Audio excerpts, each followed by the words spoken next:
Good morning, my dear students. In my previous class, we had discussed about groups, types of groups, why do people join groups, and the conditions under which the groups are formed. We had also learned something very interesting regarding the stages of group formation, which included forming, storming, norming, performing, and adjourning. And we also discussed in details the group structure and its elements. Today, we are going to do the topic types of groups. Groups differ in many aspects. Some of them may have a large number of members, for example, a country. Others could be small, like a family. Some of them are short lived, like a committee. And some stay together for a very long period of time, like religious groups.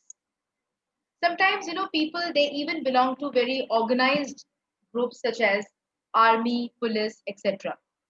And others are informally organized, like the people who are watching a play or a match.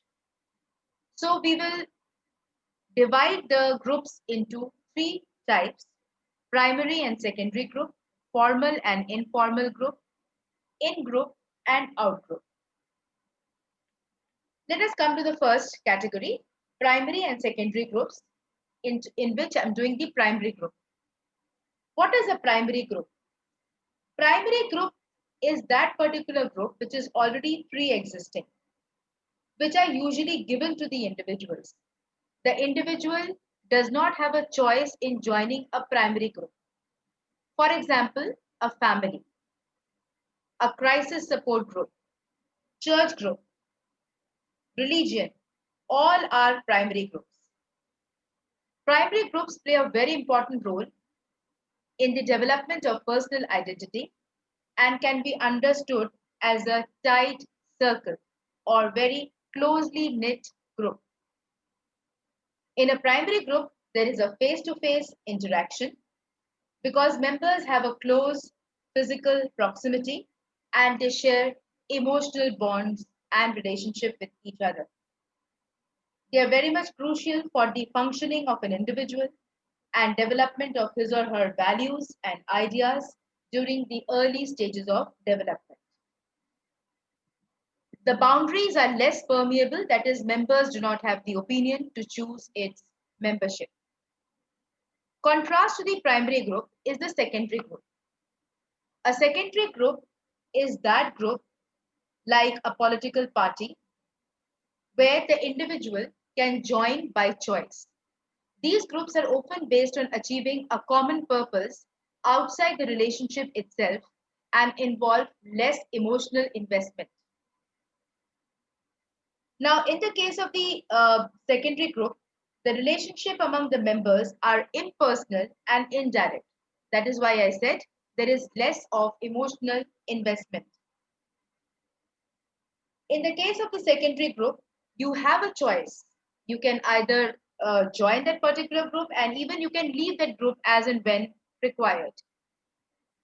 Examples include study groups, sports teams, schoolmates, attorney, client, doctor, patient, co-workers, etc.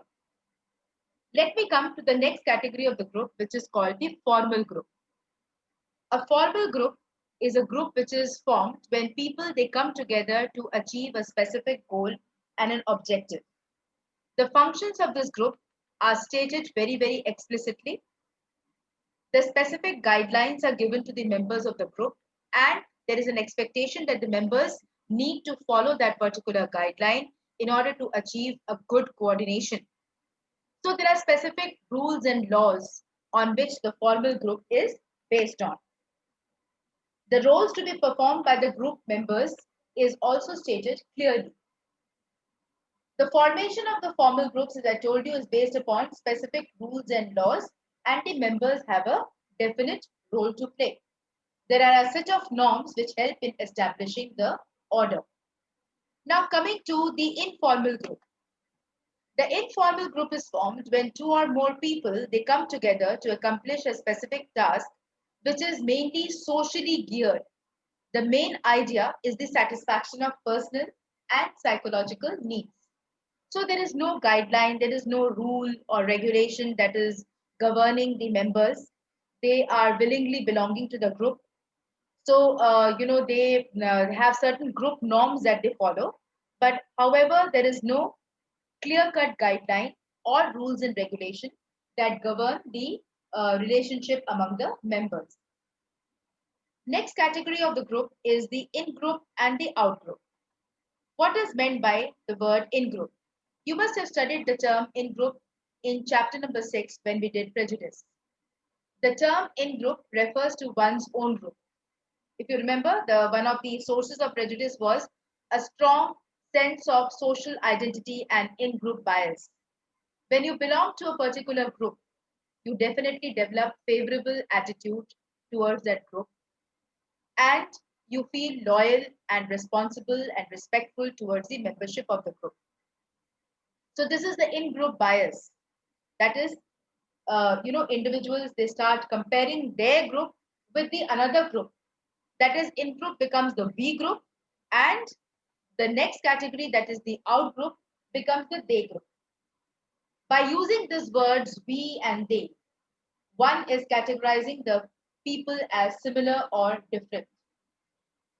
It is found that members of the in group, they are supposed to be similar, they are viewed favorably and have desirable traits. But the members of the out group, they are having different kind of attitude towards them, and they are perceived differently, rather negatively, as compared to the in group members.